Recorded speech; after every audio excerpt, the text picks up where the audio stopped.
बिना नहीं समझ सके, स्थापित है शिव मार्ग में। समझ सके भाषा के अनुसार बिना, क्यों परमार्थ नहीं ग्रहण करे व्यवहारी जन व्यवहार में। अनुसरण योग्य व्यवहार नहीं है परमार्थ आधार रे, पर्यायों को पीकर बैठा आत्म द्रव्य महान रे। ने जो समय सार में दर्शाया, वह परंपरा से आज भी का मुक्त पंथ बदल गया। इस सार का सार समझने से नर जन्म सफल हो जाएगा, इस धर्म कवच के धारण से निर्वाण महापद पाएगा।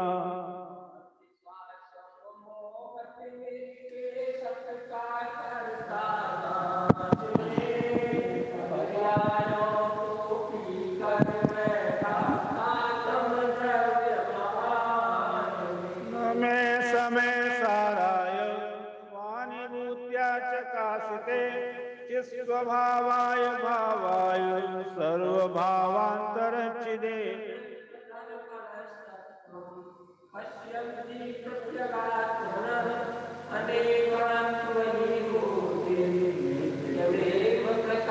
वंदे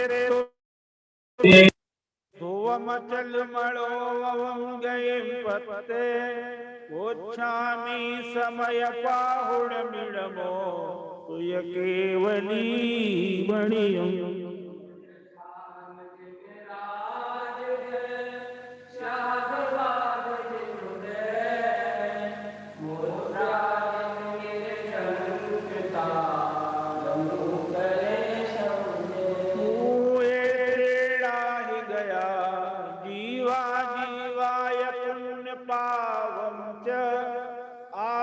संवरणिजर बंधो मोक्षोय सम्मतम्।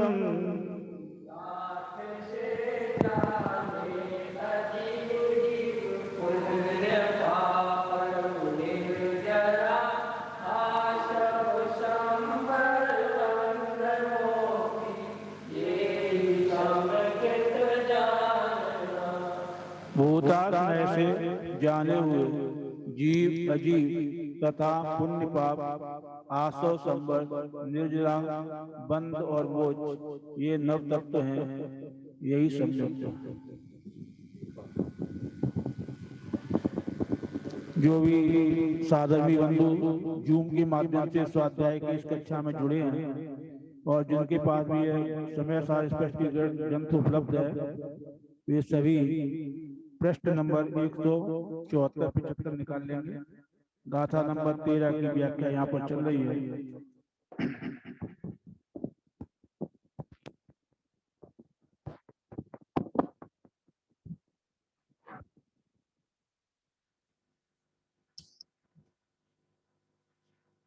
व्यवहार नवतत्व,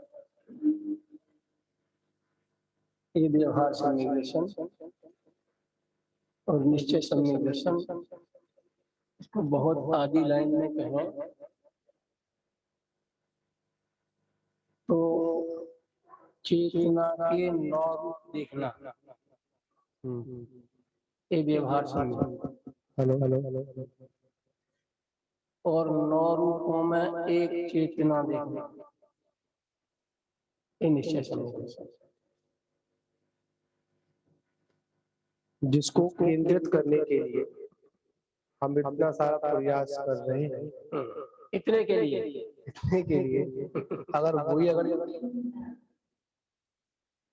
वही अगर हमसे केंद्रित ना हो। कौन सा पेज नंबर है? पेज नंबर है 74-75 महाराज जी, 174-75। महाराज जी, जो हेलो चेतना को 9 तत्वों में देखो। मिल गया पेज नंबर 174 आओ आओ चेतना के 9 रूप देखो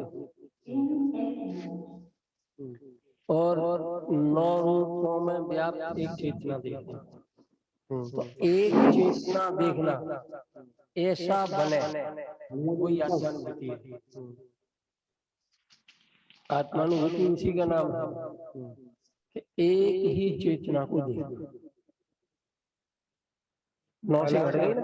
अलग अलग तो एक अनुभव हो सकता है। हाँ, वो आत्मानुभूति नहीं है।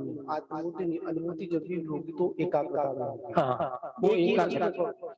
केंद्रित, जब एक वस्तु से केंद्रित होंगे तब उसकी पूर्णता से अनुभूति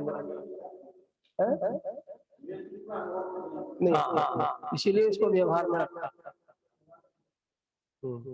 7वीं गाथा में सद्भुत व्यवहार का निषेध किया और 6वीं गाथा में असद्भुत व्यवहार का निषेध किया।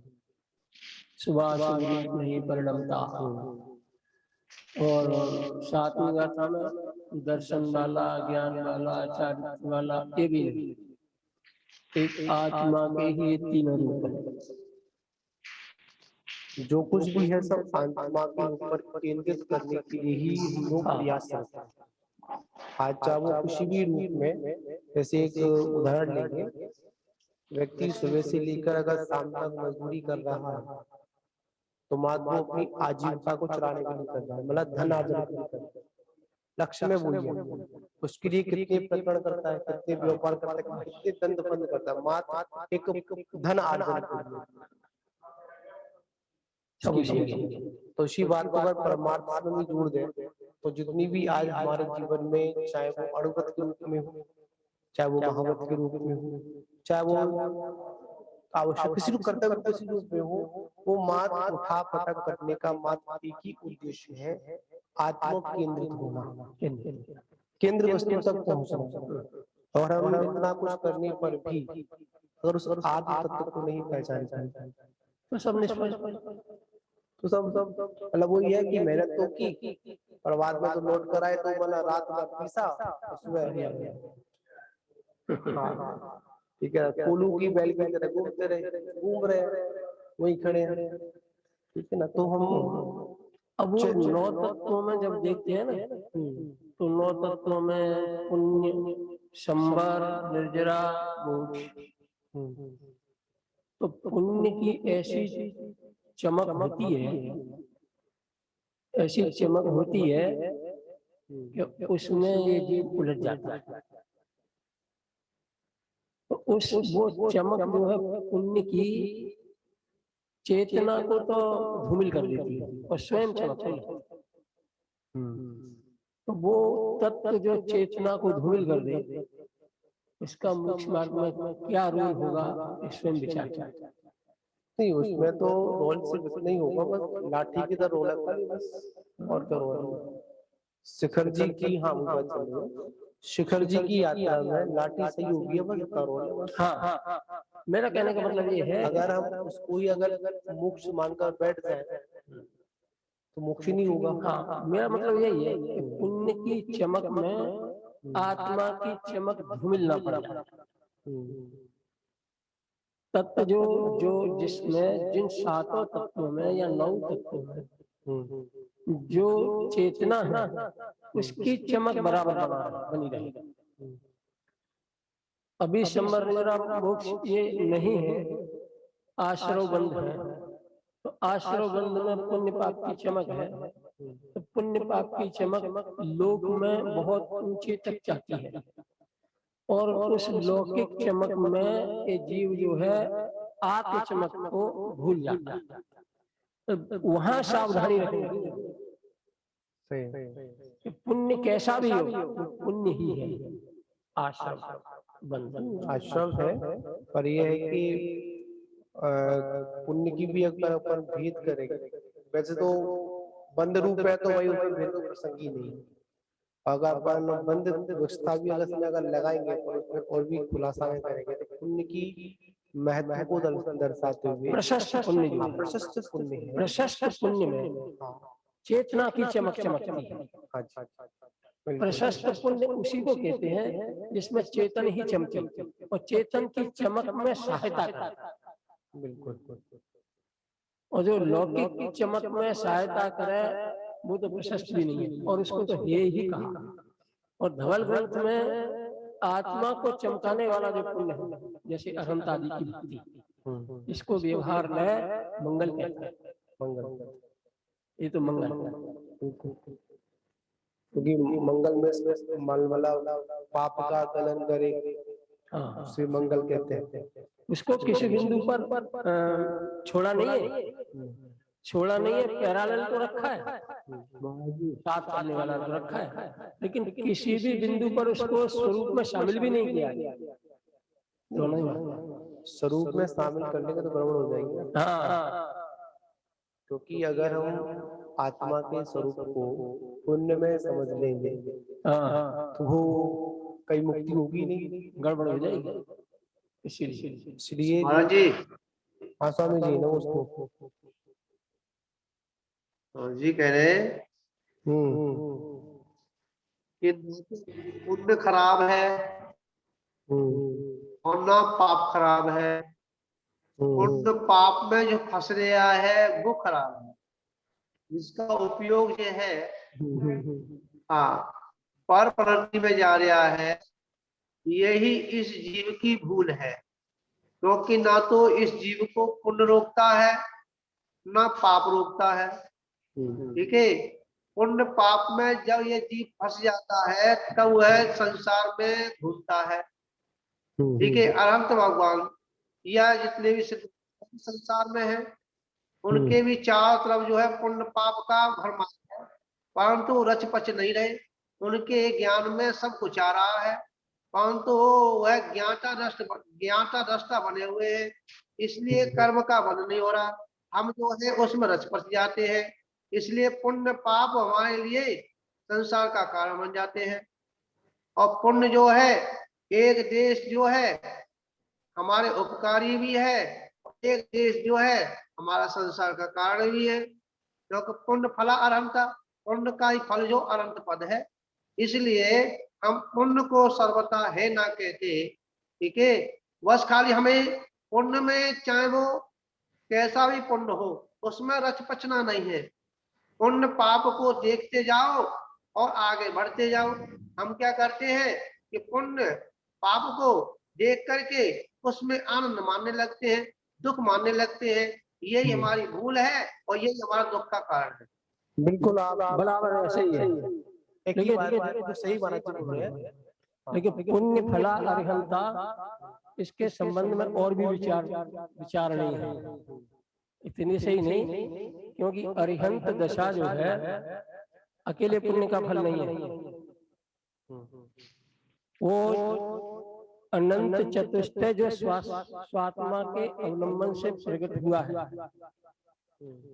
माने शुक्ल ध्यान से जो अनंत चतुष्टय प्रकट हुआ है वो, और उसका बहिरंग हेतु जो कर्म के 6 आदि हैं अथवा जो पुण्य है वो, उन दोनों का सम्मिलित स्वरूप जो है उसका नाम अरिहंत है। नहीं बिल्कुल वो तो है ही है। किसी भी कार्य को होने में निजत्व का जो निजत्व वस्तु है उसको प्रकट करने में स्वयं ही वो कारण है। ठीक है ना। पर बाहरी जो अभी पुण्य की जो महत्वता आचार्य जी बता रहे थे, उन्होंने पुण्य को मुख्य कर हाँ, पुण्य को मुख्य करके बात है, अलग बात है। पुण्य को कर उसको महत्व दिया, प्रशस्त पुण्य का महत्व दर्शाया कि उससे अनंत पद की प्राप्ति होती है। पर यथार्थ में वास्तविक अनंत पद की प्राप्ति होती पुण्य से नहीं होती। हाँ, जो आत्मा के जो गुण थे जो अभी आदर्श रूप में थे, प्रकट रूप में नहीं थे, आत्मा ने उस पुण्य तो मात्र एक बाहर की व्यवस्था को जुटाने में सहयोगी था। मतलब यहाँ पर ये बात है कि कोई व्यक्ति कोई सामान लेने जाता है तो व्यक्ति को बाहर खड़ा कर देते हैं। जैसे आजकल चला ना लॉकडाउन में, मालिक बाहर खड़ा हुआ है और ग्राहक अंदर दुकान के अंदर है, शटर डाल रहा है, कोई आए तो बता देना। पुण्य का सिर्फ इतना काम है कि आप उन विरोधी तत्वों को रोकिए जो आत्म स्वरूप में आने में बाधक है। पंडित जी उसको रोकिए आप। ठीक है, हमने आड़ लगा दी, बाढ़ लगा दी, आप कोई रुकिए, आपका कार्य सिर्फ इतना, आप उनको रोकिए खाली।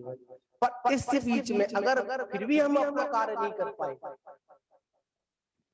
मतलब इतने सारे सहयोग मिलने पर भी अपने उस अनंत तुष्ट को प्रकट नहीं कर पाए, तो ऐसी व्यवस्था जुटाने से भी कोई फायदा नहीं। अब पुण्य के संदर्भ में और भी विचार देखें ऊपर तक कि शुक्ल ध्यान से केवल ज्ञान और पुण्य निशमूषण की रचना की। पुण्य ने गंदी रोटी बनाई, 3 छत्र आदि जो थे भगवान के 64 चमर या 46 में से 42 जो गुण थे जो पुण्याश्रम थे, वे तो पुण्य के द्वारा उनके पुण्य का उदय और देवों के द्वारा रचना। और जो शुक्ल ध्यान के फल में जो अनंत चतुष्टय प्राप्त हुआ था, वो अनंत चतुष्टय युक्त आत्मा और मोहधारी शरीर में भी सिंहासन पर नहीं बैठी, आकाश में 4 अंगुल अधर। माने पुण्य को यदि सार्थ है और पुण्य की एक दृष्टि से मुक्त करके हम जीत भी कहें कि पुण्य जीत रहा है, कि देखो अरिहंत अवस्था ऐसी इसने बनाई, परंतु यहाँ पुण्य की फिर हार होती। लोक में यदि पुण्य हारा है तो अरिहंत से हारा है।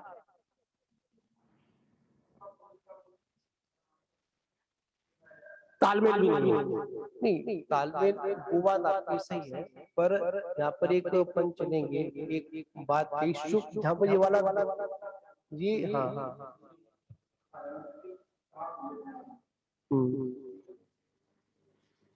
मोस्टली नहीं है आवाज।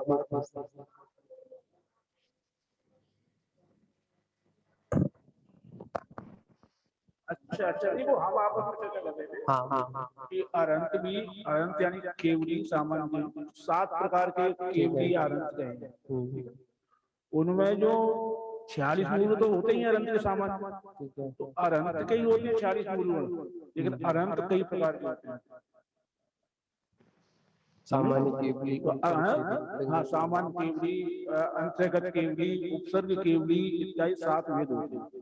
तीर्थंकर केवली, तो केवल तीर्थंकर केवली के ही समूषण आदि की रचना होती है, शेष के तो नहीं होती, लेकिन चतुष्टय सबके होता है।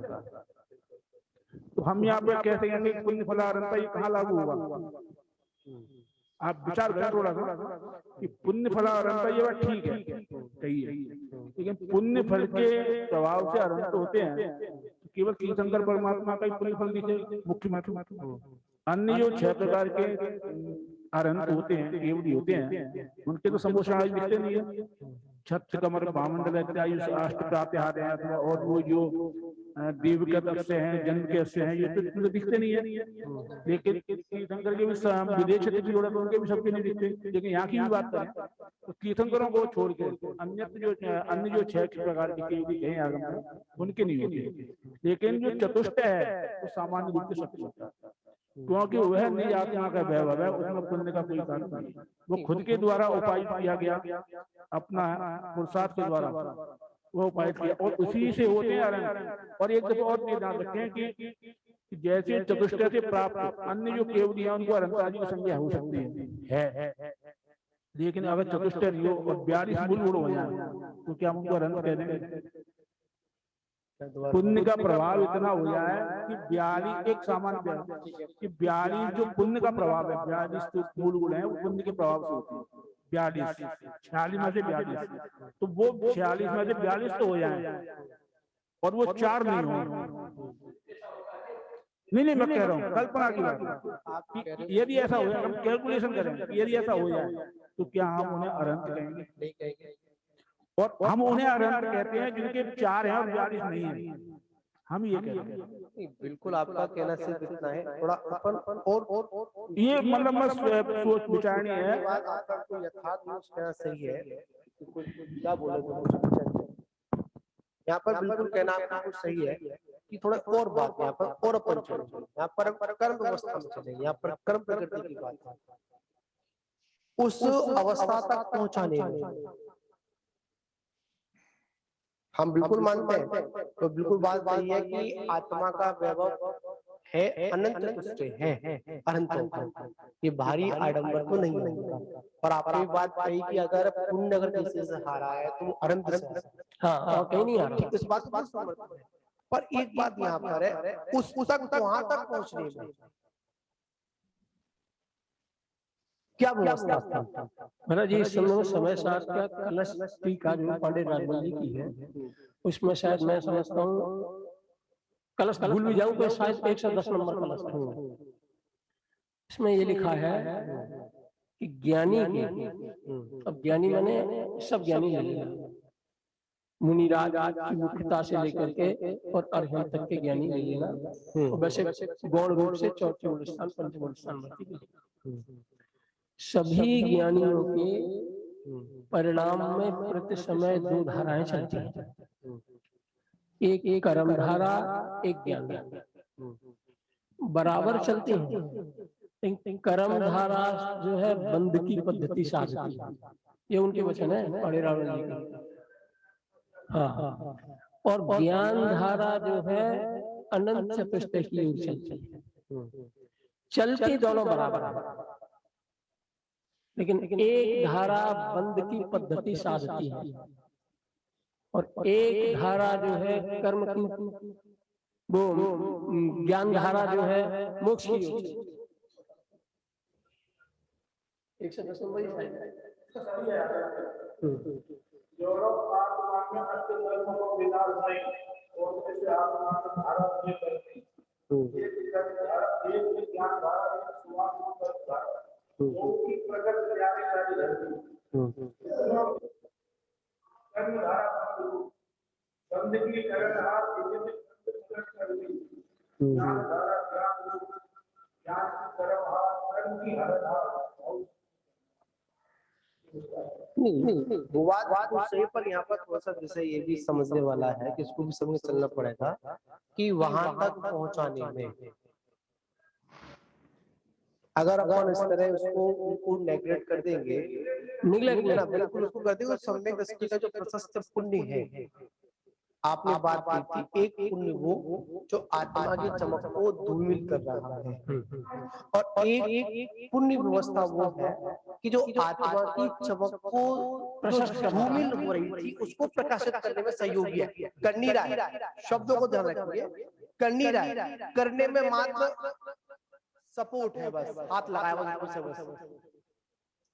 बराबर। हाँ, इसको भी हमको लेकर चलना पड़ेगा कि बात बिल्कुल सही है कि हमारे 7 प्रकार के केवलियों का भेद किया है, जिसमें मानते हैं अपन तीर्थंकर केवली का पुण्य तो दिखता है, अपार पुण्य है, पर उससे प्रमुखता में क्या है, अनंत चतुष्ट है।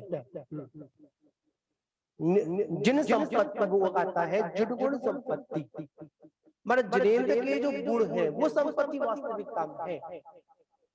हम लोग सुबह एक दुआ बोलते हैं, हाँ कौन है, हमारे एक मिनट एक हम सुबह दुआ बोलते हैं, उस दुआ को सुनकर व्यक्ति अपने अपने हिसाब से समझ लेगा क्या कहना चाहता है। बिनती लक्ष्मी नाथ से शब्द है, बिनती लक्ष्मी नाथ से लक्ष्मी दीजिए ना, जैसे लक्ष्मी तुम बसे वैसे योगी साथ। मतलब पहली लाइन में तो अगर देखा जाए तो व्यक्ति यही समझेगा लक्ष्मी बिनती नाथ से लक्ष्मी दीजिए नाथ, तो जैसा व्यक्ति का जो सोचना है, दृष्टि है, वो यही समझेगा कि यहाँ पर बात धन लक्ष्मी की जा रही है, समझ लेगा। और यथार्थ में क्या, जैसी लक्ष्मी तुम बसे, पर जैसी आपने अपनी विभूति को प्राप्त किया है उस विभूति को हम योगी राजवीर उसको प्राप्त करें, ऐसा यहाँ पर यथार्थ में तो जिनेंद्र का जो अरहंत पद है वो भारी आडंबर से नहीं है, इसमें पुण्य की बिल्कुल भी कोई, अगर अरहंत के गुणों को प्रमुखता लेके चलेंगे तो बाकी सारी व्यवस्थाएं गौड़ करनी पड़ेगी। और यथार्थ में सिद्धांत यही है, इसमें कोई बाधा नहीं है। और अब अपन उसकी अरहंत की महत्व को बताएंगे। महाराज एक निवेदन, हाँ हाँ बैव को दिखाएं। हाँ तो वो आए एक निवेदन वो ये है कि पुण्य की एक तो सहज स्वीकृति और एक उधर बल देकर स्वीकृति। सही सही सही सहज स्वीकृति कोई दिक्कत नहीं। अब बल देकर स्वीकृति इसमें है। हाँ हाँ क्या होता है संसार में, थोड़ा एक गेट बंद करो आवाज। तो उसमें विषय यही है अपना कि किसी चीज पर बल नहीं देना, सहजता ही मोक्ष मार्ग है। और सहजता के ही बल से केवल ज्ञान और हमको अनंत पद की और सिद्ध पद की प्राप्ति सहज। अगर हमारा जीवन सहज है तो ये व्यवहारिक जीवन में भी सुखदायक है और परमार्थ में तो ये सुख का भंडार है। पूंजी एक चाबी है, अपने लिए कुंजी है। अगर हमारे जीवन में सहजता, एक विषय आता है ना, उसको बोलते हैं समाधि, समाधि मरण। मरण तो एक समय का है, प्राण का वियोग का समय मरण है, बस कल बात तो कुछ नहीं है। और सहज समाधि पूरा जीवन पर्यंत है। आपको वो उनकी क्या पढ़ते हैं, भारेल जी की एक समाधि भावना है, 36 मिनट की है। वो 36 मिनट की अगर समझना तो पहली बार चंबल में सुनी थी मैंने, उसको ऐसे ही बज रही थी, लोगों ने पुस्तक भी लिखी है, पुस्तक भी है, मैंने उसको सुना। पर जब भी मन विचलित होता है, मतलब स्थिति जब भी होती है, आपने जब सुबह सुबह बस्ती से जाते थे लोग प्ले करते थे वो, पर इतना वो एक आनंद देती है। सहज से ये पता चला कि हमको समाधि करना है, समाधि करना, समाधि करना है। अरे समाधि स्मरण तब होगा आपका तो आपका जीवन सहजता में होगा। और हम यहाँ पर विषय का आता है एक सहजता, एक जोर देना। हमको सम्यक दृष्टि कभी भी उस पुण्य पर जोर देकर बात करेगा। इसलिए उसका जो पुण्य है वो प्रशस्त पुण्य है। हाँ चलेगा वो तो। और सहजता में महाराज जी हमें अपनी शक्ति का भी आकलन रहता है। बिल्कुल। और वो सहजता चलती है ना, वो उस संतुलन को बनाए रखती है। बिल्कुल। ऐसा नहीं कि हम उसकी स्वीकृति ना करें तो हम उसे तिलांजलि दे करके ऊपर चढ़ जाए, उसे स्वीकार ना करें, ये भी नहीं हो पाएगा। सहजता और निमित्त नैमित्तिक संबंध उसी का नाम है कि सहज स्वीकृति करो और उसमें अपनी शक्ति का आकलन जरूर वो दिखाती है। पंडित जी एक बात हो रहे हैं, जब अपनी शक्ति का आकलन होगा तभी सहजता आएगी। हाँ यही पहले आएगी, यही कहना। और सम्यक दृष्टि के अंदर पहले आत्मशक्ति का भाव होता है, तब सहजता आती है। अन्यथा कसाय भाव। जैसे एक विषय आता है, एक पथिक चल रहा है, पथिक दृष्टिकोण देखिए दोनों के। एक पथिक छाया की तलाश में चल रहा है, छाया मिलने पर ना मिलने पर आकुल और व्याकुल भी होता है। पर एक पथिक चल रहा है, छाया मिलेगी रुक जाऊंगा, पर लक्ष्य किसका है? छाया का लक्ष्य नहीं है, लक्ष्य तो अपनी उस मंजिल का। तो यहाँ पर उसकी जो सम्यक दृष्टि का जो पुण्य आचार्यों ने जो प्रशस्त पुण्य बता दिया, और प्रशस्त पुण्य के साथ उसने कहा कि उनके जीवन में कोई निदान अवस्था नहीं होती है, नहीं होती। इस लोक और परलोक के सुखों की कोई कामना नहीं होती। का जो पुण्य है प्रशस्त पुण्य की, मैं आत्मा को जो धूमिल अवस्था थी उसको चमकाने में सहयोगी है। उसके आत्मा के जो अनंत चतुष्टय जो अदृश्य रूप में है, अप्रकट रूप में है, उसको प्राप्त करने में सहयोगी है। और अगर कोई व्यक्ति अगर पुण्य को ही अगर मान के बैठ जाए भाई इससे मोक्ष होगा, तो 3 काल में नहीं होगा। तो आचार्य ने यहाँ पर कह दिया कि पुण्य तो मील का पत्थर है, वो आपको आपकी दूरियां दर्शा रहा है, कितनी दूरी ऊपर आप, कितने कितना आपको व्यवस्था है। और आप उस मील को पकड़ के बैठ गए तो, पत्थर पकड़ के बैठ गए तो, आत्मचिंतन नहीं किया तो आचार्य कहते हैं मील के पत्थर से कोई मंजिल प्राप्त नहीं होती है, मंजिल प्राप्त होती है चलने से। वो तो ये दिखाता है कहाँ तक चल गया है, बस कहाँ तक चाहिए दर्शा रहा है, बस मील का पत्थर कहाँ आ गया, कितना और बाकी कितना है। और आगे बाकी है, कैसे व्यवस्था है। पर्याप्त मील के पत्थरों को देखते, हाँ ठीक है सहजता में दिख रहे हैं, किलोमीटर का वहन भी हो रहा है, उपयोग में भी आ रही है, सब कुछ हो रहा है, उपयोग में भी आ रहे हैं, और बल भी मिलता है, बल भी मिलता है, बल मिलता है, क्यों नहीं मिलता? बोला दादा अगर कहीं पर मालूम पड़ जाए कि 1 किलोमीटर दूरी रह गई है अपनी मंजिल की, अरे यार तब चले थोड़ा और चले, क्या दिक्कत आ रही है, ठीक है ना। तो एक आत्मबल भी हमको प्राप्त करा देगा। हमारा जी बोल रहे थे आप, करणानी बोले हाँ बोलिए आप क्या कह रहे थे। करणानी का जी कह रहे कि अभी पप्पू भैया कह रहे हैं कि अरहंतों की उन्होंने अलग अलग अरहंतों के बारे में बतलाया। यहाँ ये बात नहीं, यहाँ ऐसा है जो आचार्यों ने जो कहा है पुण्य फला अनंत था, क्योंकि हाथी के पैर में सारे पैर समा जाते हैं। जो कथन किया है पुण्य फला अनंत था, वो तीर्थंकर के लक्ष्य को लेके किया, और तीर्थंकर के उसमें पैर में सारे अनंत समा जाते हैं। बराबर, इसलिए जो बात की जाती है, जो बात की जाती है तो बड़े की जाती, छोटे की नहीं की जाती। जो अभी हम चर्चा कर रहे हैं, ठीक है, वो सिद्धों के उस आत्मा की बात कर रहे हैं, ठीक है, उस आत्मा, अपनी आत्मा को सिद्धों की आत्मा से जोड़ रहे हैं, ठीक है, और जमीन आसमान का अंतर है। इसी प्रकार से जो पुण्य फला अनंता का जो उपदेश दिया है आचार्यों ने, वो भी निकालने वाला नहीं, क्योंकि वो जो है कि पुण्य के ही बल पे, क्योंकि जो शाश्वत पुण्य होता है, ठीक है, जिस पुण्य से मोक्ष मार्ग प्रशस्त होता है, ठीक है, और उस पुण्य को अगर हम है कह देंगे या उसे संसार का कारण कह देंगे तो बहुत बड़ी भूल हो जाती है। इसलिए पुण्य जो है हमारे 2 भागों में बांट दिया है, एक संसार का कारण कह दिया, एक मोक्ष का मार्ग कह दिया।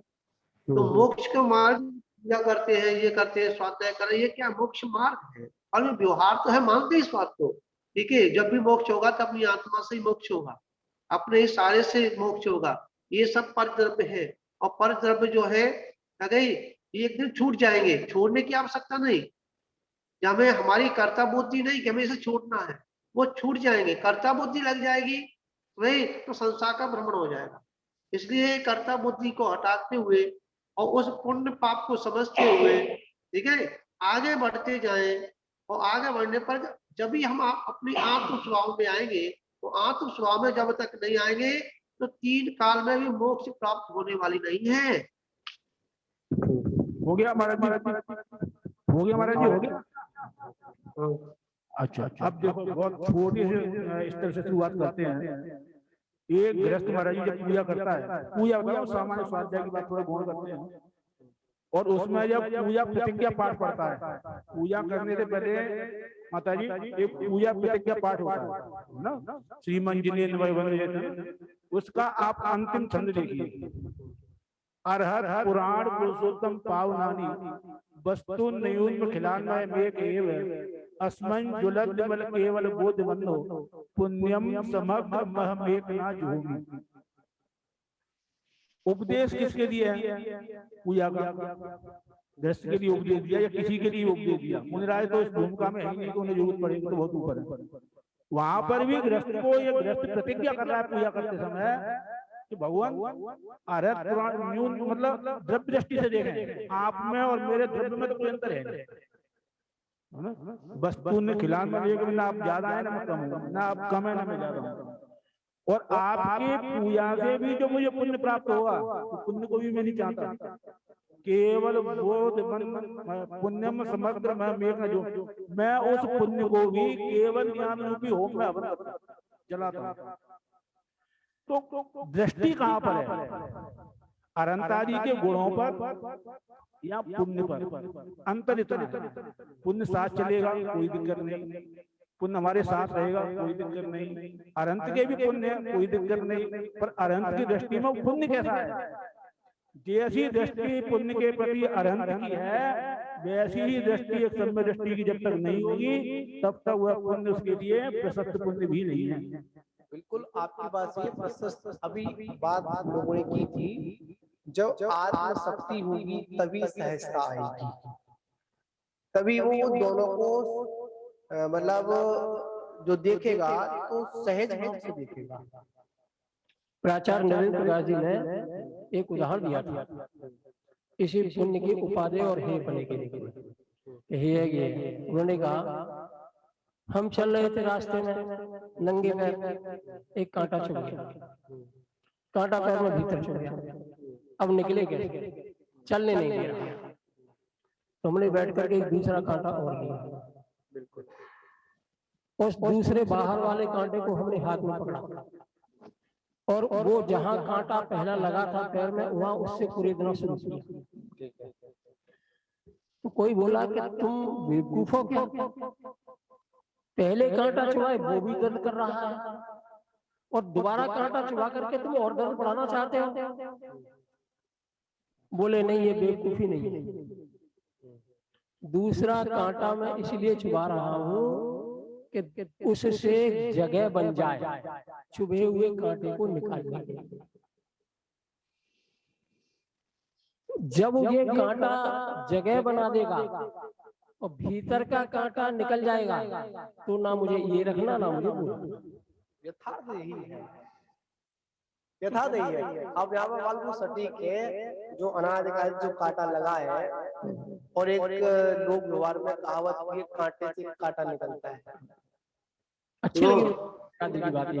हाँ हमारा जी नमस्ते बोलिए। अभी पप्पू भाई ने कहा कि पूजा का जो उपदेश है वो गृहस्थों के लिए है, अष्टदव से पूजा करना गृहस्थों के लिए है, साधु के लिए नहीं है। और जो भगवान से उठा करके जो दोनों हाथों से नमस्कार करते हैं, ये भी एक पूजा है, ये भी एक द्रव्य पूजा है, क्योंकि उस साधु ने अपने दोनों हाथ उठाए हैं, सिर झुकाया है, घोटू नवाए हैं, कोनी नवाई है, ये अष्टांग पूजा है साधु की। हाँ ये द्रव्य पूजा में शामिल है। हाँ द्रव्य पूजा में है। इसलिए श्रावकों के लिए पूजा करने का तरीका अलग है, साधुओं का तरीका अलग है, परंतु दोनों का भाव एक ही है कि संसार से मुक्ति कैसे मिले। बिल्कुल देखिए महाराज आपने एक सूत्र दिया, बहुत अच्छी बात यहाँ लगी। आपने भी कहा कि चाहे वो साधु हो चाहे वो श्रावक हो, उन सभी का ये उद्देश्य रहता है कि संसार का क्षय हो। और संसार के छेद में, पंडित जी बड़ी मुख्य बात है, यहाँ समझने वाली बात है, संसार के छेद में दोनों चीज गर्मी। संसार है किससे? सिर्फ पाप की संसार नहीं है, पुण्य से भी संसार है, दोनों का नाम संसार है। जब तक हम दोनों का क्षय नहीं करेंगे, दोनों का उसको हवन कुंड में, आप मतलब पूजा की नहीं है क्योंकि मौका नहीं मिला, ठीक रहा, कोई दीक्षा ले ली, पूजा तो नहीं की, पर बड़ी महत्वपूर्ण बात है कि उसको भी मैं आपकी प्रसाद से जो पूजा मुझे कर रहा हूँ, जो पुण्य मिल रहा है, उसको मैं केवल ज्ञान में होम कर रहा हूँ, दृष्टि नहीं है उसकी।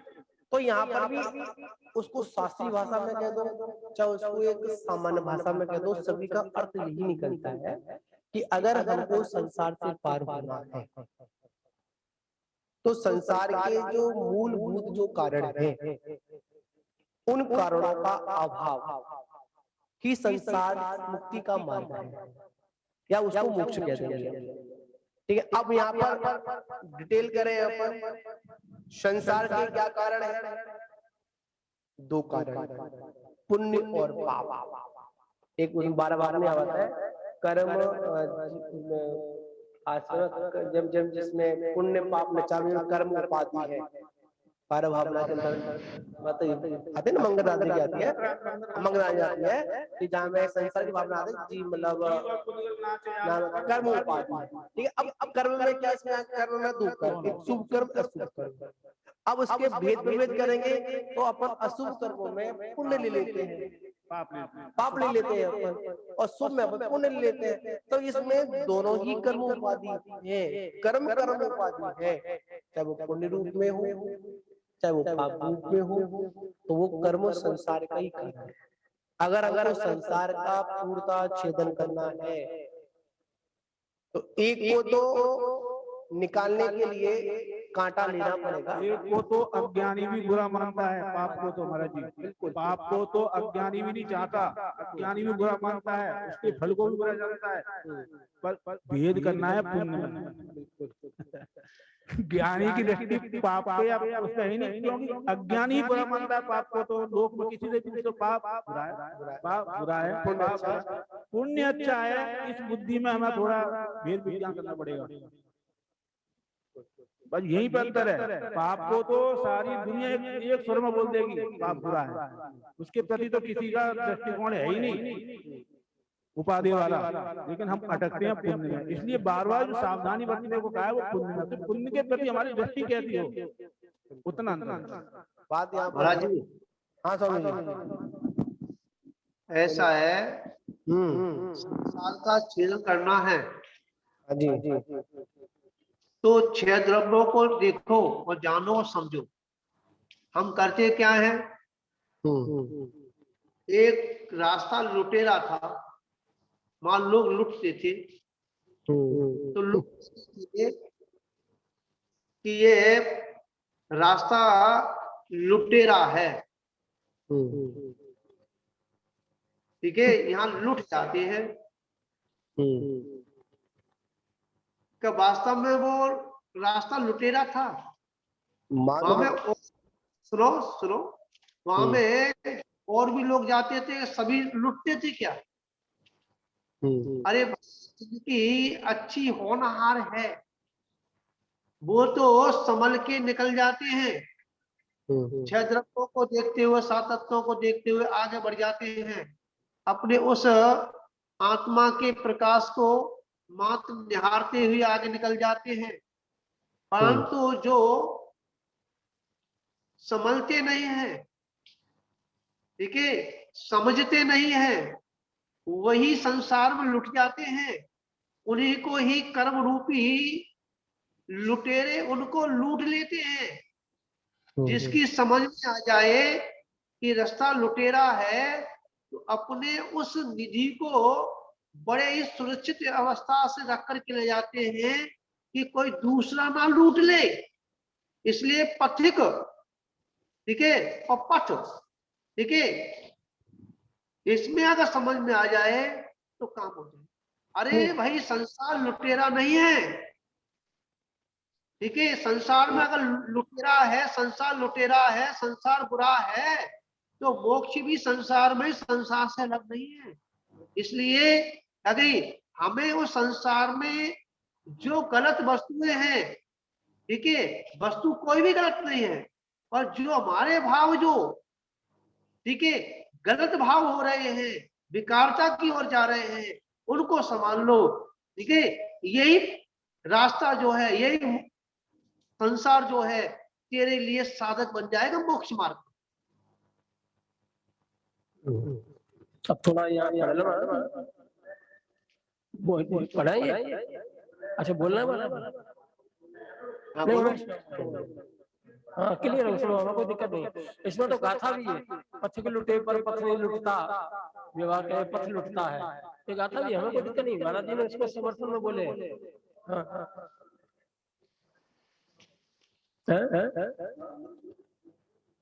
बोलो बोलो, क्या बोलना?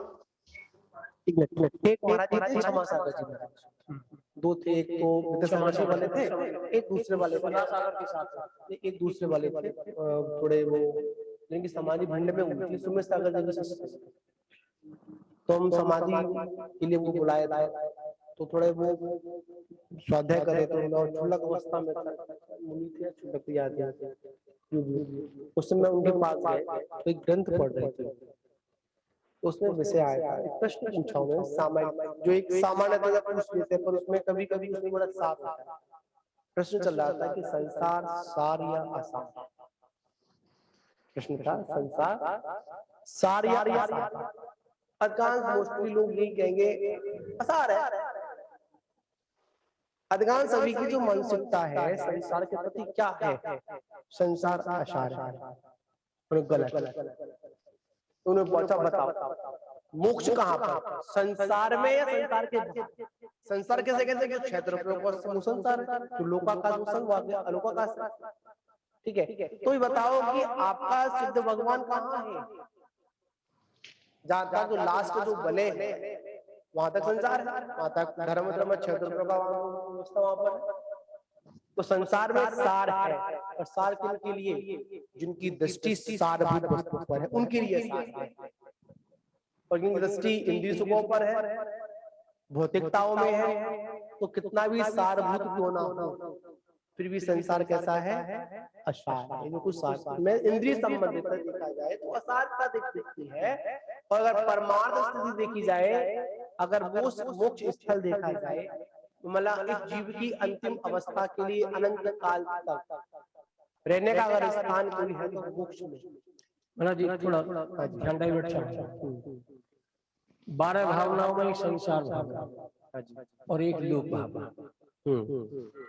संसार भावना में जो संसार स्वरूप राग द्वेष है, संसार उसको लिया, उसको मोक्ष को संसार भावना में नहीं लिया। एक मिनट, श्लोक जो है वो मोक्ष जो है लोक भावना में मोक्ष का स्थान समाहित है। संसार भावना में तो राग द्वेष की समाप्ति ही अपेक्षित है। नहीं, किसी भी चीज में देखा जाए तो राग द्वेष की प्रमुखता। मैं ये नहीं कह रहा कि वो गलत थे, मैं ये नहीं कह रहा क्योंकि उनका उद्देश्य गलत नहीं था। किनका? जो महाराज जी का आपने जो अभी उदाहरण दिया था, मैं ये नहीं कह रहा। वो उन्होंने जो उद्देश्य पूर्वक बात कही थी उसका निषेध नहीं है, शब्दों का निषेध।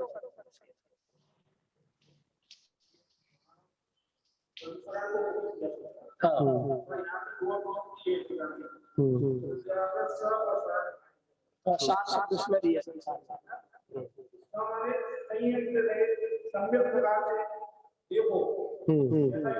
हाँ ये भी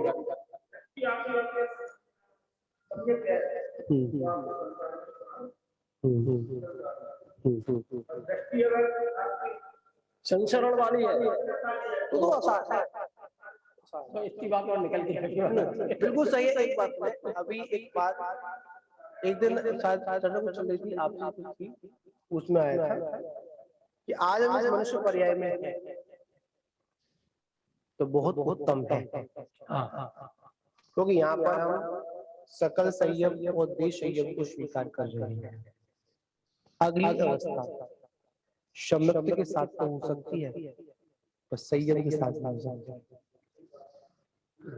इसलिए इस अपेक्षा को देखते हुए और इस मतलब इस संयम को पालने में सहयोगी जो शरीर बन रहा है उसकी भी पूर्ण देखभाल।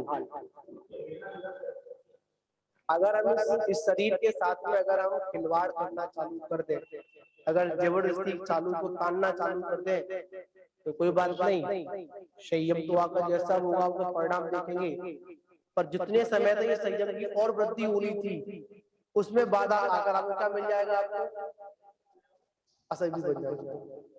हाँ जी, उपकरण किसे कहते हैं? मतलब जो मतलब आत्म वस्तु को प्राप्त करने में जो संयुक्त उपकरण कहते हैं। हाँ, प्रवचन सार की 225वीं गाथा महाराज जी, हाँ उसमें विनय और यथाजात जन्म जैसी मुद्रा मुनिराज की ये उपकरण में शामिल किया। नहीं विनय, गुरु के वचन, यथाजात नग्न मुद्रा, वो भी जन्म के समय, जन्म के बाद महाराज नहीं। जी पहले जो हम सुनते थे, पहले जो हमारे शास्त्रों को पूर्व को देखे तो मात्र जो है पीछी कमंडल और शास्त्र उपकरण बताए। हाँ, ये चरणानी का कथन है। हाँ हाँ, देख इसमें कोई इस पे जोर देना चाहिए, ऐसी बात नहीं, इस पे चर्चा करनी चाहिए। ये चरणानी और स्थूल कथन है, बाह्य उपकरण यही है। हाँ अब सुनो ना, अब आगे चल के ये कह दिया जब शरीर की इतनी क्षमता नहीं रही, ठीक है, तो भाई घास ले लो, वो उपकरण में आ गया, ठीक है। फिर और नेक आगे बढ़े, आंखों की रोशनी कम होने लगी, याददाश्त कम होने लगी, उपयोग कम लगने लगा, शास्त्रों में अभी पढ़ना है सभी, और यार रहता नहीं है, क्या कराया, चिंतन कैसा क्या है, तो चश्मा भी लग गया, ये उपकरण में आ गया। सुनना, अब आगे जो है हमें अपनी बात, शास्त्रों की बात जो है बहुत दूर तक पहुंचानी है, तो माइक लग गया, जी उपकरण में आ गया। अब आगे हम यहाँ बैठे हुए हैं और आप माफिलजावा में बैठे हुए हैं, तो जो आगे हम सामने रख करके जो देख रहे हैं, तुम भी देख रहे हो, ठीक है ना, तो ये भी उपकरण में आ गया। मतलब जिसका तात्पर्य यहाँ ये आ रहा है कि जैसे जैसे काल जो बढ़ता जाएगा, हमारे शरीर की स्थिति कमजोर होती जाएगी, ठीक है ना, और जैसे जैसे साधन जो है हमारे धर्म के लिए, हमारे उपयोग के लिए जितने साधन बनेंगे, वो सब उपकरण ही क्या। महाराज एक निवेदन करूंगा, उपकरण अगर उपकरण तक सीमित रहे तो कोई बात नहीं, और उपयोग अगर हमारे लिए आवश्यक बन जाए पंडित जी, तो बहुत बड़े मोक्ष मार्ग में बाधा है। वो छल कहेंगे, वो से छलिया कहेंगे। हाँ महाराज जी,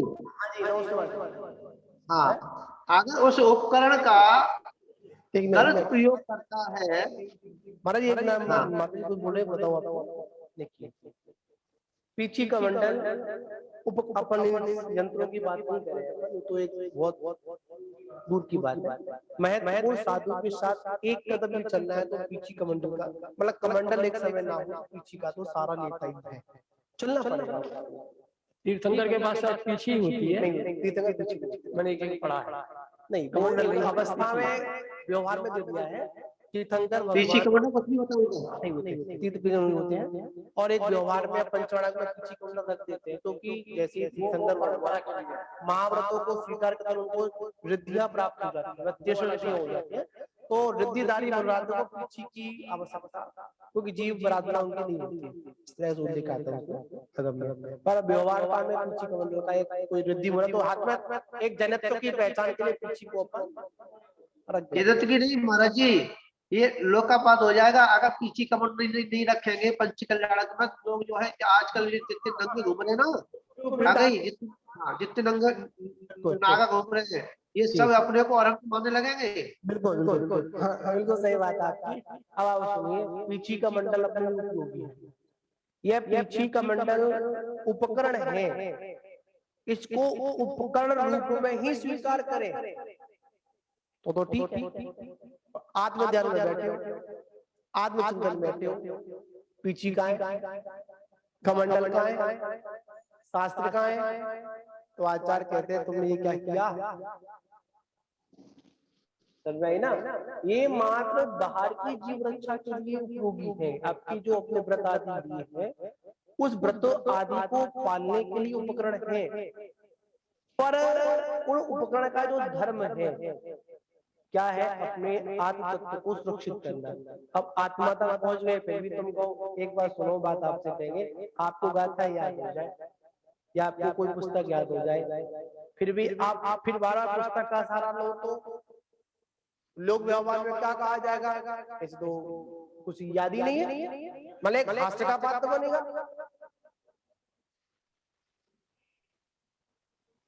महाराज जी देखिए माता जी, इसमें ऐसा है, हम इसको सार्वजनिक मंच से इसको यूं नहीं बोल सकते हैं, क्योंकि ऐसे बहुत से लोग हैं कि इस अपवाद मार्ग को राजमार्ग समझकर बैठ जाएंगे।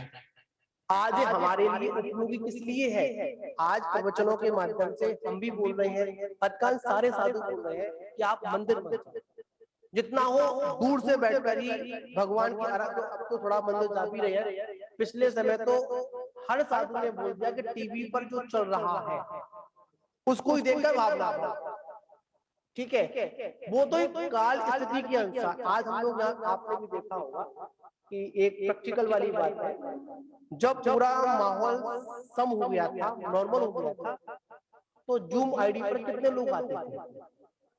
बंद हो गई थी। बालाजी जी भी कहा था आप आओ, अरे महाराज जी मंदिर जाते हैं, मतलब सब मंदिर का दिया। तो ये व्यवस्था कब की है? सबसे पहली व्यवस्था तो साक्षात दर्शन करने की है, वो हमारा राजमार्ग है। जो आज हम सोशल मीडिया के माध्यम से या टेलीविजन के माध्यम से या किसी साधन के माध्यम से जो आज यंत्रों का प्रयोग कर कर आज हम जिनवाणी का श्रवण कर रहे हैं, जिनवाणी को सुन रहे हैं या भगवान के दर्शन कर रहे हैं या भावना पा रहे हैं, ये राजमार्ग नहीं, ये अपवाद मार्ग है। अगर हम इसको अगर ये बोलते हैं कि हमारे लिए उपयोगी है, तो याद रखना राजमार्ग बन जाएगा। आज हम समझदार हैं, आज उसको समझ रहे हैं, आप भी समझ रहे हैं, पर तो हमारे आगे जो आने वाले साधु वर्ग है, मुनिवंत है, वो क्या करेंगे? इसकी पकड़ के बैठ जाएंगे और अपना अहित कर जाएंगे। हाँ, ये उपकरण नहीं है, ये मात्र एक व्यवस्था है अभी तक की बात।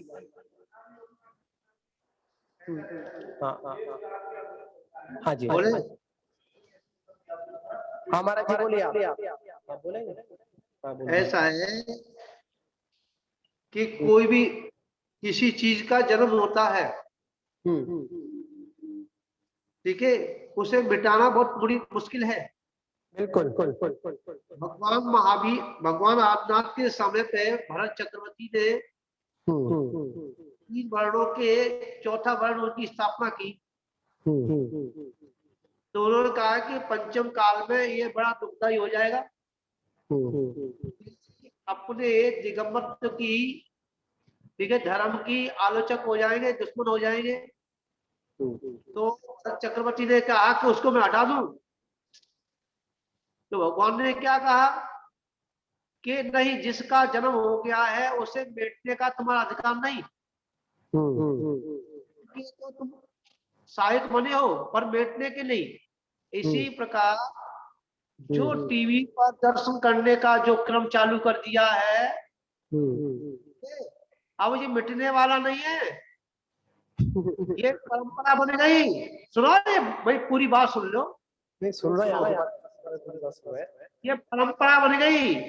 जैसे मानो पहले मूर्तियां तोड़ी गई थी, ठीक है, उस समय शास्त्रों को रख करके पूजा प्रारंभ हो गई, मूर्तियों को छिपा के रखा गया। आज भी जो है मूर्ति अपूजक है, जो शास्त्र पूजक है, ठीक है, वही चालू हुआ है। वो जो परिस्थिति के कारण शास्त्र रख करके पूजा की गई थी, परंतु उसका एक पंथ बन के तैयार हो गया। ऐसे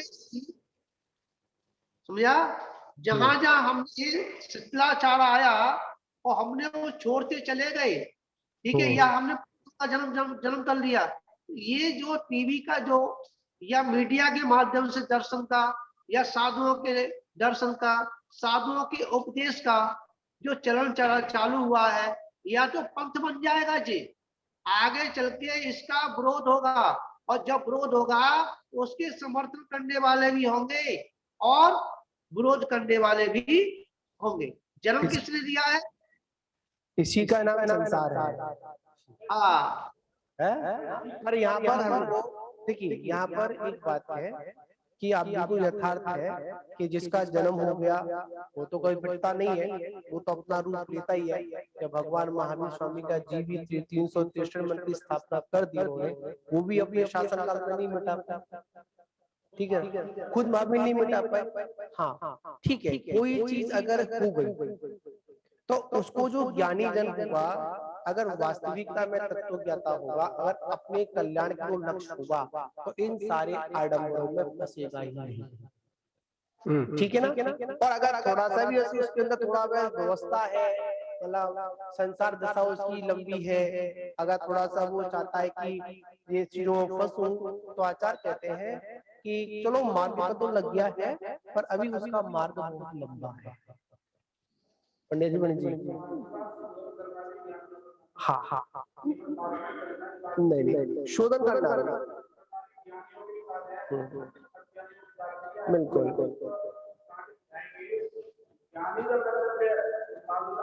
बिल्कुल, बिना मार्ग के शोधन के चलोगे तो दिक्कत आएगी। और आर्ष मार्ग कभी खत्म नहीं होता, आर्ष मार्ग खत्म नहीं होता, उसको बस संख्या कम होगी।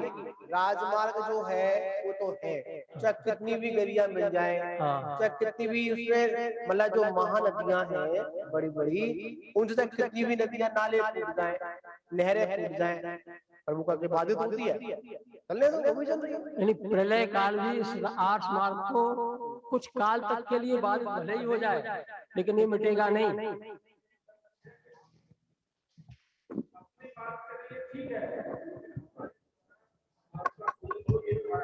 और दूसरा मार्ग चल पाए।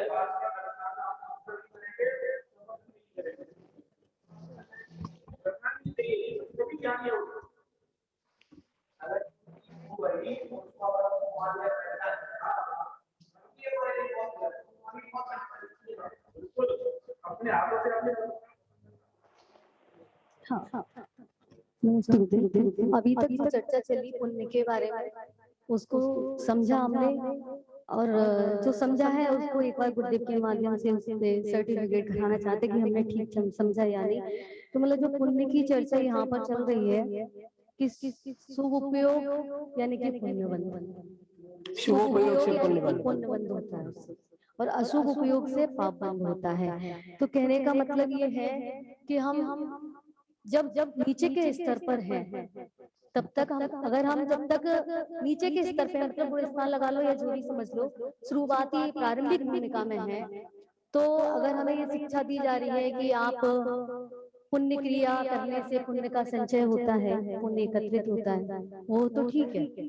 और जैसे हम उससे ऊपर बढ़ते हैं, और जैसे हम व्रत, अणुव्रत या महाव्रत धारण करते हैं, और तब हम वो व्रत धारण कर रहे हैं, और हम ये सोच रहे हैं कि हम ये व्रत इसलिए धारण कर रहे हैं कि हमें पुण्य का संचय करना है, तो ये फिर वहां पे गलत हो जाएगा। और अगर हम व्रत आदि धारण करके ये सोच रहे हैं कि हम व्रत इसलिए धारण कर रहे हैं क्योंकि हमें अपनी आत्मा की प्राप्ति करनी है, आत्म कल्याण करना है, तो वो हमारे लिए उपादेय से होगा।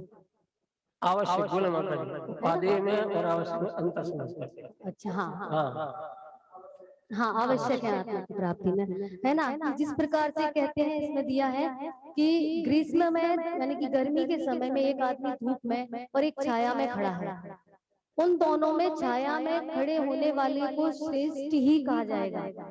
यानी कि व्रतों के धारण करने से पुण्य का बंध होता है, अतः व्रतों का धारण करना भी ये है, ये कथन उनके लिए तो उपयुक्त है, हो सकता है जो अशुभ उपयोग को छोड़कर शुभ उपयोग में संलग्न है ना। किंतु जो अशुभ उपयोग में आसक्त हैं या उसे छोड़ नहीं सकते हैं, उनके सम्मुख अशुभ उपयोग को छोड़ने पर बल न देकर मात्र शुभ उपयोग की हेता पर ही जोर देना उचित नहीं है। इसी से विवाद बढ़ता है ना। और यहाँ पे फिर कह रहे हैं कि सिद्धांत ये ठीक है कि अशुभ उपयोग की तरह शुभ उपयोग भी मोक्षार्थी के लिए ये है, जब ऊपर बढ़ जाते हैं तो फिर उसके लिए वो छूटने के लिए ही है। हाँ, आगम के हिसाब से, सिद्धांत के हिसाब से। माता जी नमस्ते भगवान जी। ये कह रहे सम्यक दर्शन भी जी बिगड़ पुण्य के नहीं हो सकता ना। अगर मुनि बनना है, कोई व्रत ले रहा है, तो बिना पुण्य के नहीं बन सकता। जो जाने कितने भवों का पुण्य इकट्ठा करता है, ठीक है, तब वह अपनी आत्मा की ओर जाने का भाव उसका बनता है, ठीक है। और उससे भी ज्यादा पुण्य इकट्ठा करता है, यानी कितने भवों का, तब वह व्रत धारण करता है, मुनि बनता है। बिना पुण्य के कुछ नहीं हो सकता, ठीक है। और व्रत जो आपने कहा कि व्रत लेने के बाद में जो कहते हैं मैं पुण्य के लिए व्रत लिए हैं, ठीक है, ऐसा भी कहना यह संसार का कारण, ये पाप का कारण बन सकता है। वही करते हैं, ठीक है, ख्याति लाभ पूजा के लिए जो मुनि बन जाते हैं, ठीक है, और कह दिया मूड मुड़ाए 3 गुण, श्री की मिट गई खाए, लट्टू मिले खावे कुल लोग कहे महाराज, समझा। तो भैया उनका तो अनंत संसार है ही, परंतु तो फिर भी, ठीक है, उनका अगर भव्य है और देखा देखी ख्याति लाभ पूजा के लिए अगर उसने पीछे कमंडल थामी है, फिर भी जो है उसे 32 भवों में संसार से पार हो जाएगा ऐसा जीव, और भव्य की अपेक्षा से कथन है ये, अभव्य की अपेक्षा से नहीं। इसलिए सुनो, अभव्य कितने हैं? अभव्य है मात्र उंगलियों पे गिनने के लिए, और भव्य कितने हैं? भव्य बहुत है। इसलिए अपने को अभव्य ना मानो। अगर देखा देखी भी अगर कोई दीक्षा ले रहा है, ठीक है, और वो है मात्र जो है ख्याति लाभ पूजा के लिए दीक्षा ले रहा है, लोगों को सुधारने के लिए दीक्षा ले रहा है, जिनवाणी को दूर तक पहुंचाने के लिए दीक्षा ले रहा है, फिर भी वो अगर भव्य है, वो है 32 भवों में उसका सिमट जाएगा, अपना आत्मा का कल्याण कर लेगा। इसलिए पुण्य ही समझा इस मोक्ष मार्ग में बहुत बड़ा साधक है। बिल्कुल अच्छा, आपकी बात सही है। उद्देश्य तो अपनी आत्मा की प्राप्ति है, उद्देश्य तो अपनी आत्मा की प्राप्ति है।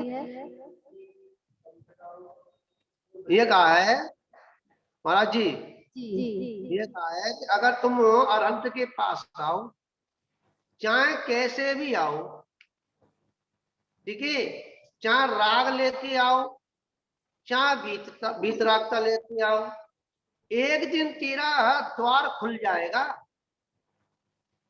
समझा। एक दिन तेरे को आत्मा की आगे दर्शन होकर के मोक्ष प्राप्त हो जाएगा। आ तो सही। महाराज जी, यहाँ जो जितने लोग बैठे हैं और जो जूम पर भी हैं, वे सब जो है सम्यक दर्शन के इच्छुक हैं। इसीलिए सम्यक दर्शन के लिए क्या कितना पुण्य की आवश्यकता है, इतना लेकर कर तो हम यहाँ बैठे हैं। अब इसी में हम रमें और गीत गाएं तो फिर हमें तत्व की बात कहने की, सुनने का अवसर निकल जाएगा। इसीलिए इस बीच में जहाँ पुण्य के प्रसंग से हमें सब कुछ अनुकूलताएं मिल गई, यहाँ तक कि जिनवाणी और गुरुओं का समागम भी मिल गया, फिर भी हम केवल पुण्य पद के ही गीत गाते रहे तो वो जीवन जो सानिध्य मिला है, देव गुरु शास्त्र का सानिध्य मिला है, वो अवसर चूक जाएंगे। हाँ, इसलिए हमारे पास पूरी सामग्री है। हम ये चाहते हैं कि आपके द्वारा अब पुण्य की चर्चा विशेष ना होकर के तत्व की चर्चा हो गई, जिससे तत्व की ओर उपयोग अग्रसर हो गए तो सम्यक दर्शन की प्राप्ति होगी।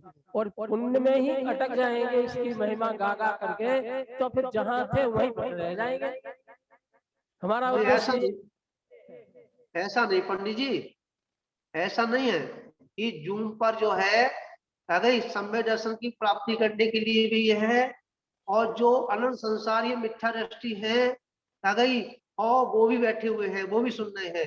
इसमें अगर मसाला मिला करके उनको सम्यक की बात कही जाएगी तो उनकी समझ में आ जाएगी। इसलिए चार सुनो पंडित जी, हम मसाला नहीं चाहते। मसाले वालों के लिए तो आपकी धर्म सभा बहुत लंबी चौड़ी लगती है, जिसमें हजारों बैठे होते हैं। हम तो यहाँ गिने चुने 10, 20, 25 आदमी पूरे जूम पर इकट्ठे होंगे और वो केवल सम्यक दर्शन के प्यासे हैं। इसकी चर्चा ही मुख्य होनी चाहिए मेरे हिसाब से। नहीं ऐसा नहीं, सुनो, तत्व की चर्चा होनी चाहिए, पर उस तत्व को समझने के लिए जो प्रारंभिक भूमिका है उसको समझना पड़ेगा ना। इतनी तक तो हम है इतनी तक तो हम हैं, इतनी तक तो है।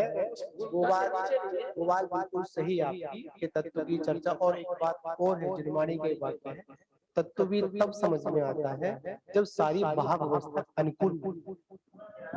हुआ क्या, एक बच्चा रोगी हो गया, ठीक है ना, और माँ उसको लेके वैद्य के पास गई, वैद्य ने उसको दवाई दे दी और ये कहा कि दवा थोड़ी कड़वी है लेकिन असरदार है, ठीक है ना। ये इन प्रकार ये दवा बच्चे के मुख में जानी चाहिए, अंदर तक चली जाए तो ये दवा निश्चित इसका रोग हर लेगी, इसमें कोई संशय नहीं।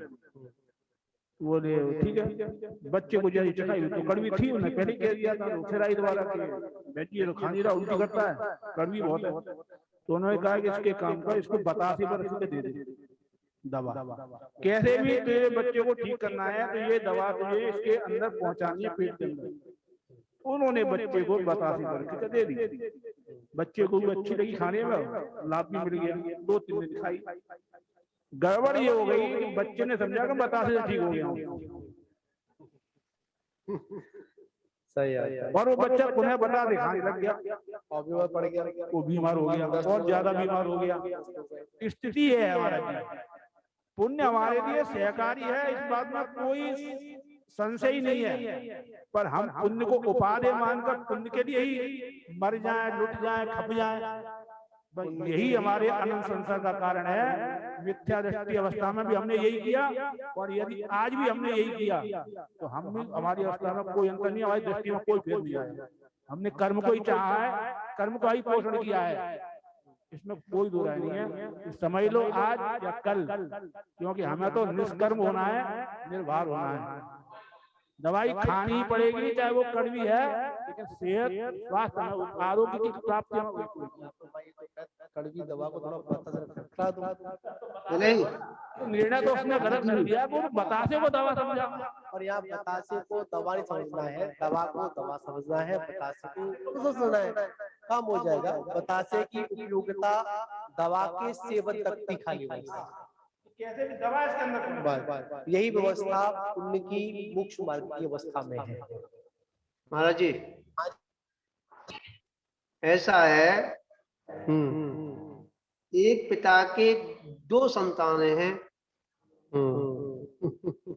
और एक संतान के तो एक ही बेटा पैदा हुआ है, और एक संतान के बहुत से बच्चा पैदा है गए, बहुत से बच्चा पैदा है, ठीक है। वो कोई अज्ञानी भी है, कोई ज्ञानी भी है, कोई ढूंढ भी है, कोई कसाय को लेके बैठा है, कोई कैसे बैठा है। अब उन जो बहुत सी संतान है उस अपने बच्चों को संभालेगा नहीं, तो एक लकड़िया से हाँकेगा उसे जैसी वह दवाई चाहिए, अगर ज्यादा ढूंढ है तो लकड़ियों से काम करो जाएगा, और ज्यादा अगर भाव से ढूंढ है तो 24 वाली लकड़िया से काम करो जाएगा, और भाव से अगर ढूंढ है समझ तो है सकता है कि बात घर से निकाल तो जाए, समझ। तो भैया हम तो साधु संत हैं, हमारे पास तो सब तरह की औलाद है, समझ, हमारे पास तो सब तरह की औलाद है, और हमारे सभा में तो बहुत भीड़ लगती है, ठीक है, और सब तरह के आते हैं। तो भैया हम तो मिला करके उन बच्चों को सुधारने के लिए काउ चाशनी में देंगे, काउ पानी में देंगे दवाई, छठे छठाए बैठे हैं। सुनो दवा देना बुरा नहीं है, चाशनी में दवा दी जाती है, प्राथमिक हुई इसमें कोई संशय नहीं है, लेकिन चाशनी को दवा कहना ये चाशनी अंतर है। चाशनी में दवा देना कोई बुरा नहीं है, चाशनी में दवा दी जाती है, सिद्धांत भी है, जहाँ जैसी इसकी पात्रता होती है, योग्यता होती है, उसको वैसा दवा दी जाती है, इसमें कोई शक नहीं है। लेकिन उसको ये उपदेश दिया जाए कि ये दवा है, दवा को दवा और चाशनी को चाशनी, करण को करण और निमित्त को निमित्त, उपादेय को उपादेय, हे को हे, गे को गे, ऐसा समझाया जाए तो इसमें कोई दुर्भाग्य नहीं। सुनो पप्पू भाई यहाँ सुनो, यहाँ पुण्य को पाप को समझाई जोर नहीं दिया जा रहा है, ठीक है, न सर्वथा इनको कारक ही कहा जा रहा है, परंतु निमित्त मात्र ही कहा जा रहा है। आत्मा की सिद्धि करने के लिए बिना पुण्य के आत्मा की सिद्धि भी नहीं होगी। अरे जिसको बुखार आ गया है पप्पू भैया, चाहे ज्वार चढ़ा हुआ है, और बात से जो कोई आत्मा आत्मा चिल्ला आ गई तो बाकी समझ में नहीं आवेगी। वो कहा ये रखी तो धर्मशाला और हमने बहुत देख ले ज्ञानी सुनिए, जब उनको बुखार चढ़ता है ना तो उनको जो है आत्मा की बात सुनाई न देते, उनसे ये संबोधन किया जाता है। सुनो महाराज जी, ठीक ना भाई, बहुत आपकी बात कहूंगा। एक पुष्पा थी, पुष्पा दिल्ली की थी, इतना अच्छा स्वाध्याय था उनका। जब 2016 में जब दिल्ली से वापस आए थे चतुर्मास के बाद में, तो वो भी साथ में व्रती है, मतलब 5-6 व्रत लिए उन्होंने। तो वहां पर भी अध्यात्म का अच्छा स्वाध्याय चल रहा था। तो उस समय उनसे चर्चा होती थी, वो आत्मा ऐसी है, आत्मा मतलब अध्यात्म को दर्द नहीं होता, आप क्या विकल्प करते हैं, ये करते हैं, इस तरह की वो वेद विज्ञान। एक दिन ऊट पाड़ के नीचे आ गया, कभी तो आता है, उनके पैर में होगी मोच आ गई, फ्रैक्चर हो गया। तो उस समय संगत माता जी, सुवशिष्ठ जी माता जी, और उन्होंने फोन किया ग्रस्त जी मधु थी, तो फोन किया, उनसे पूछा क्या हो गया कि पैर में चोट आ गई। तो माता जी ने उसको बोला वेद विज्ञान करो, क्या करो, वेद विज्ञान करो, आत्मा तो दर्द होता ही नहीं, जो काम है शरीर में तो हो रहा है, होने दो उसको। वो कहती ये बात बाद में करेंगे, पहले कर रहे हैं।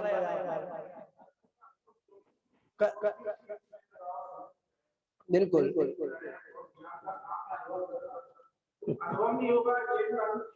नहीं, वो अनुभव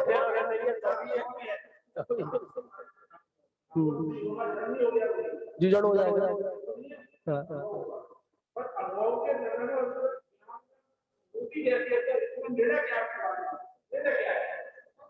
बहुत नहीं महाराज जी, ऐसा है, अब सुनो, दूसरे का बच्चा मुनि बने तो तालियां बजाते हैं, अनुमोदना करते हैं, और अपना बच्चा जब मुनि बने तो दिल फाड़ फाड़ के रोते हैं। ये अंतर है उसका भी। हाँ यही अंतर है, हाँ बस इतना ही अंतर है। पर यही एक बात है समझने वाली, नहीं सने सने छूटता, इसलिए अभी हम लोग दोपहर की बेला में जो छठवां मतलब 9वां अध्याय का 9वां सूत्र है परिचय जय का है, उसमें जो परिचय जय बताए वो अभ्यास के लिए बताए। आप उसे अपने को इतना अभ्यस्त रखो कि कोई विशेष आपत्ति आने पर आप उस मार्ग की च्युत ना हो जाए। जो 22% जो मनराज को बता दिया सहन करना बताया, उनको जय करना नहीं मिलेगा। भूख प्यास चलना उठना, जैसे कल चर्या पर से जाता है उसमें मतलब चल रहे हैं, चलते समय ऐसा नहीं है कि हर समय आपको मतलब मार्ग अच्छा मिलेगा, अच्छा कभी आपको कांटों पे चलना पड़ेगा। और इतनी सारी व्यवस्थाएं बिगड़ने पर आपके चित्त में पुरानी बातों का ख्याल ना आए। आप ऐसा नहीं, आप वाहन का प्रयोग भी कर सकते हैं, हाँ याचना भी, हाँ। तो ये सारी चीजें ऐसी हैं, यहाँ पर समझने वाली चीजें हैं कि हमने जब तक नहीं समझेंगे तब तक काम नहीं चलेगा। पर वही है कि बतासे को दवा ना समझी जाए, बतासे को दवा उपयोग तो है उसका। उपदेश तो ऊंचा ही दिया, उपदेश तो ऊंचा ही दिया जाता है, नीचा उपदेश नहीं दिया जाता है। जो भी है सिद्धांत की बात की जाती है। महाराज ये बारिश हो रही है उधर क्या आपके यहाँ है? उधर बारिश हो रही है क्षेत्र पर? हाँ बारिश का हम अंदर बैठे हुए, क्या है कि अंदर जो बाहर जो है बारिश भी हो रही है, बादल भी हो रहे हैं। बिल्कुल, हम लोग अभी छाता के नीचे बैठे हुए हैं जी, छाते के नीचे बैठे हैं यहाँ पर। कौन सी छाते के नीचे? और कसाई भी कुछ असर नहीं कर पा रही है अभी, कोई छाता ऊपर लगा हुआ है हमारा सुरक्षित। कौन छाता लगा है? छाता कौन सा लगा है? ज्ञान का छाता लगा हमारा। बहुत अच्छा, थोड़ा पढ़ना। देखो कैसी है आत्मानुभूति, मैंने यहाँ व्यवहार और निश्चय दोनों प्रकार से नव तत्वों को देखा तो फिर आत्मानुभूति प्रकट हुई, तो कैसी आत्मानुभूति है उसके बारे में लिखते हैं। आत्मख्याति ही जिसका लक्षण है वह आत्मख्याति अर्थात आत्म महिमा पूर्वक आत्म प्रसिद्धि, ये ही आत्मानुभूति का लक्षण है। इसलिए आचार्य देव ने इस टीका का नाम आत्मख्याति रखा। आत्मानुभूति के साथ ही सम्यक दर्शन की उत्पत्ति होती है। इस प्रकार शुद्ध नय से नव तत्वों को जानने से ही उन्होंने ब्रैकेट में लिखा है, ये स्पष्टीकरण वाले में लिखा है, ये उसका ही उन्होंने लिखा है, मेरे टीका में ये ही नहीं है, परंतु ही की जरूरत है इसीलिए ही लिखा है। शुद्ध नय से नव तत्वों को जानने से ही आत्मा की अनुभूति होती है, इसलिए आत्मानुभूति होने पर सम्यक दर्शन होने का नियम ही समझना। बिल्कुल यथार्थ है, जब तक हमको उसकी महिमा का ध्यान ही नहीं है तो क्या श्रद्धा भी क्या करेंगे हम। और देखो स्वयं आचार्य देव सम्यक दर्शन की प्राप्ति है नव तत्वों का स्वरूप कहते हैं। एक पुण्य रूप होने योग्य है और दूसरा पुण्य करने वाला है, ये दोनों पुण्य है। एक पाप रूप होने योग्य है और दूसरा पाप करने वाला है, ये दोनों पाप है। एक आश्रम होने योग्य है और दूसरा आश्रम करने वाला है, ये दोनों आश्रम है। एक संवर होने योग्य है, दूसरा संवर करने वाला है, ये दोनों संवर है। एक निर्जरा होने योग्य है, दूसरा निर्जरा करने वाला है, ये दोनों निर्जरा है। एक बंधने योग्य है और दूसरा बंधन करने वाला है, ये दोनों बंध है। एक मोक्ष होने योग्य है, दूसरा मोक्ष करने वाला है, ये दोनों मोक्ष हैं। क्योंकि एक ही में अपने आप स्वयं ही स्वयं से पुण्य पाप आश्रव संवर निद्रा बंध और मोक्ष की सिद्धि नहीं होती, तथा वे दोनों जीव और अजीव हैं। इस प्रकार ये नौ तत्व हैं। होने योग्य जो है कर्म है और होने वाला दोनों चल रहे हैं। एक जीव का परिणाम, एक अजीब का परिणाम। अजीब में भी उद्गल का परिणाम। इसको थोड़ा स्पष्ट करते हैं, कथन स्पष्ट। हाँ, अच्छा पैराग्राफ। उक्त कथन से स्पष्ट ही है कि नव तत्व ना अकेले जीव में होते हैं और ना अकेले अजीब में होते हैं। दोनों में एक साथ ही होने पर वे जीव और अजीब भिन्न भिन्न ही रहते हैं। जैसे शादी कभी एक की नहीं होती, दोनों की एक साथ होती है, और वियोग भी एक साथ ही होता है, परंतु उनका अस्तित्व भिन्न भिन्न ही रहता है। इनमें एक बंधने योग्य है, एक बांधने वाली है,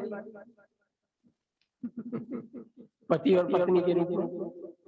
इसी प्रकार जीव पुण्य पाप आश्रय संवर निद्रा बंध मोक्ष रूप होने योग्य जीव है और पुण्य पापादि करने वाला अजीव है।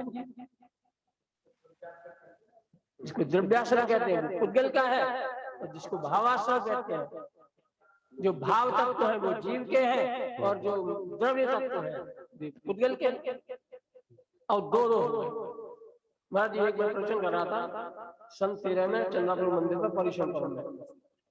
मेरे मुख से ये बात निकली कि दो नहीं, ये 7 नहीं 14 एक से उतारू थे स्वाध्यायी थे, वे उछल पड़े। बोले अभी तक तो हमने 7 की बात सुनी थी, तुम्हें 14 और कर दिए। पढ़ के देख ली कि तुम तो और ज्यादा कर सकते हो। मैंने फिर तो शास्त्र नहीं पढ़ लेना। जितने जीव के कषाय भाव उतने ही आश्रम के भेद हैं। पुण्य पाप के जितने भाव हैं उतने ही ये आश्रम और बंध के भेद हैं। देखो हम अपनी ओर से कुछ भी नहीं कहेंगे, शास्त्र की बात नहीं मानते तो हमारी क्यों मान लोगे? पंडित जी उसने भी जो उठ के बोला था तो उसने भी गलत नहीं बोला था ना। हम दिखा रहे हैं फिर भी नहीं मान रहा तो गलत ही है ना। हाँ तो गलत है नहीं, उसको भिन्न करके समझाएंगे ऐसा।